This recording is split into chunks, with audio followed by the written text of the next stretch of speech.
Bomb Rush Cyberfunk is exactly what I've been looking for in a Jet Set Radio's spiritual successor. Graphics, gameplay, the soundtrack and style are all on point. It almost succeeds at every facet to be a Jet Set Radio 3 we never had, and it wears its inspiration proudly on its back.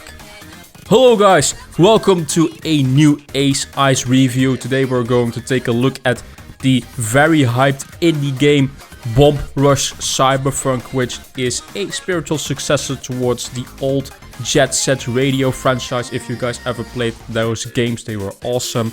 And I had this very high on my most anticipated list. Let's take a look because it's very good, I can tell you.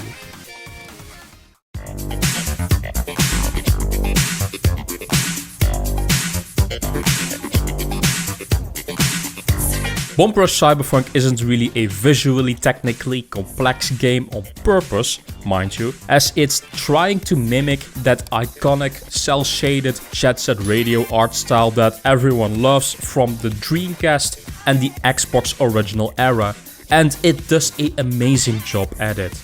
It feels like a game from the early 2000s with the blocky character models as well as the colorful city background, but it actually also looks still modern at the same time with great lighting and character animations that still give it a little bit of a modern edge to it. This might be the most well optimized game I have played this year, with a butter smooth FPS as well as no single bug that I've encountered over my roughly 12-hour playtime in this game. I also tried the Nintendo Switch version, and that even runs at 60 FPS if you change the settings in the menu for the game, but this game is just very well optimized. I have absolutely zero complaints here. There is almost no voice acting whatsoever in this game, so you will have to read a lot of dialogue yourself, but that isn't really an issue for me, especially if your game is on a indie budget. This isn't really your standard AAA game, so my expectations with this one are a bit different. Bomb Rush Cyberfunk oozes style with its amazing menu design, groovy but diverse soundtrack, as well as the Dutch slang that you can find in this game's dialogue. I love it.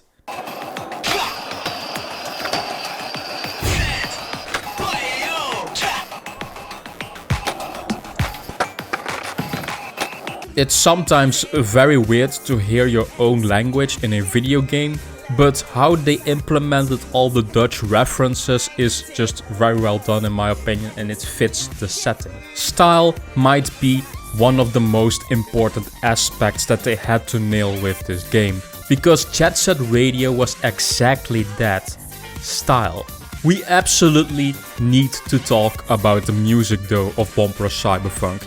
It's hands down one of the best soundtracks this year, and I am only disappointed that there isn't enough of Hideki Naganuma in the game. Take a listen to some of the soundtrack samples I will play for you guys.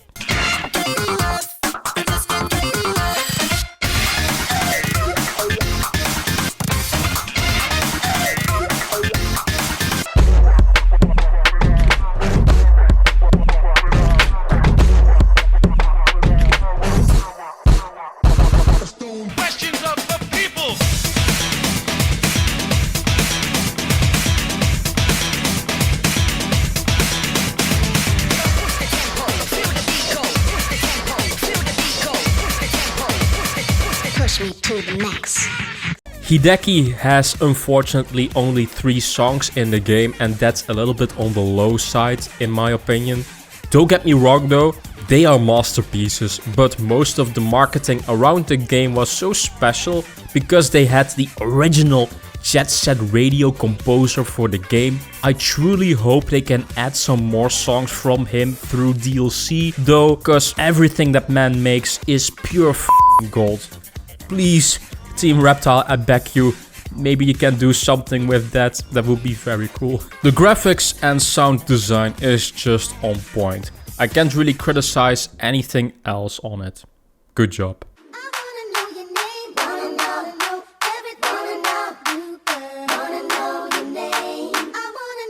Bomb Rush Cyberfunk had pretty big shoes to fill if it wanted to be a spiritual successor of Jet Set Radio, but I'm happy to report that that is absolutely what they succeeded at. Bomb Rush Cyberfunk is basically a narrative-driven arcade sports-like game where you use skateboards, BMX bikes or roller skates in order to be the biggest gang of New Amsterdam.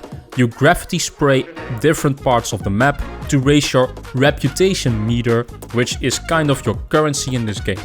When you hit a certain reputation level, you can challenge the rival gang of that territory that you want to conquer to a trick match.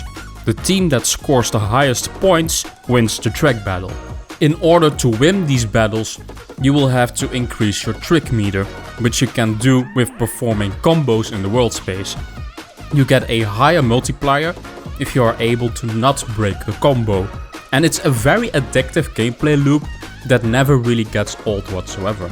It's a little bit like the Tony Hawk games, but with a more story-focused approach, as well as gang fighting rivalry. I don't know if that's a perfect one-to-one comparison, because I am not the biggest Tony Hawk fan out there, but hopefully it gives you a better picture of what to expect from this game. The movement and controls are really well done and it feels very natural to play. It's an easy system to learn, but a difficult one to master. I also love the graffiti tag system. You can collect multiple graffiti designs in the world as collectibles. Exploration really rewards the gameplay loop here. You might be able to find CDs from the soundtrack or maybe even new playable characters that you can use as well. It's very old school in its gameplay design, but with the modern controls that the old Jet Set Radio games really lack.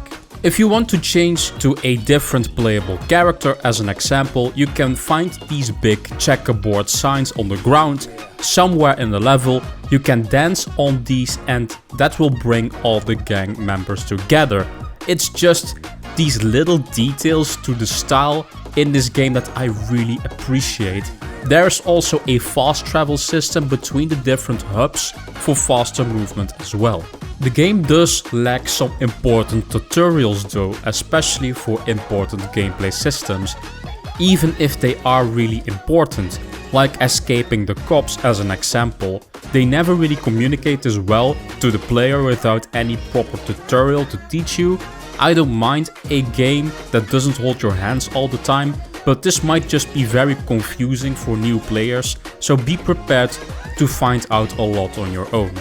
Another small nitpick is the combat system. It's not the most important aspect of the game, because combat isn't really that dominant anyways, but when you do participate in combat, it is pretty sluggish and not really that intuitive to use.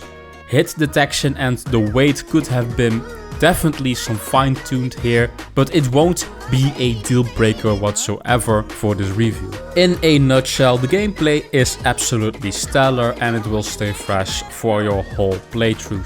Good stuff.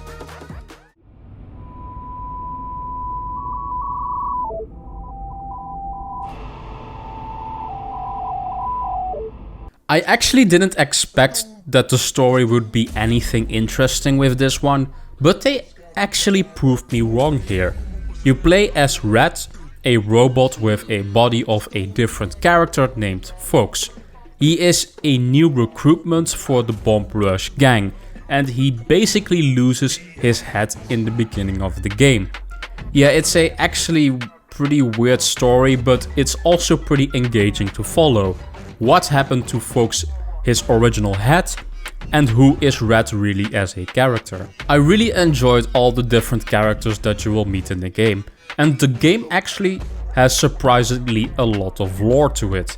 It's not the most dramatic story you will encounter, but it's much more than what Jet Set Radio came up with back then, and my expectations for a story in this game were pretty low, so that's only a bonus in my opinion. Some of the cutscenes in the game can feel a little bit awkward though, because of the lack of sound effects that you would expect in certain situations.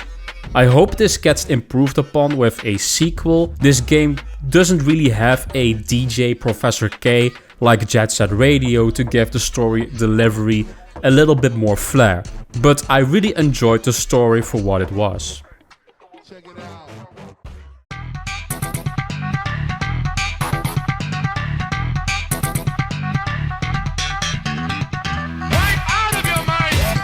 Bomb Rush Cyberfunk is absolutely the Jet Set Radio sequel you never played, but it's also able to establish its own identity that will make old Sega fans very happy. Even new players that never played the Jet Set Radio games will have a really fun time with this one. The game is style, but it doesn't falter the quality at all. The game might struggle a bit with sloppy combat and cutscene presentation. Still, Bomb Rush Cyberfunk is absolutely one of the best indie games this year that really shouldn't be missed by anyone. The final score for Bomb Rush Cyberfunk is a 9.5 out of 10 with a skill score to 9. So, thank you guys for watching this review, this Ace Ice review. Let me know in the comment section down below. What do you guys think of Bomb Rush Cyberfunk? Have you guys played the game already? Did you guys like it as much as I did? Let me know in the comment section down below. Let's have a discussion. The next game that I will probably review will be Starfield, which is pretty close around the corner in a few days. But that review won't be coming out anytime soon because it's such a big game. I will see how fast I can get through it as quickly as I have my hands on it, of course. Thank you guys for watching. As always, like the video, subscribe to the channel if you want to see more gaming reviews and discussions about video games. Of course, visit also our sister channel Get Rekt that has all the latest gaming news and rumors. And of course, visit our social media in the description down below. And I will see you guys in the next Ace Ice video. Bye bye.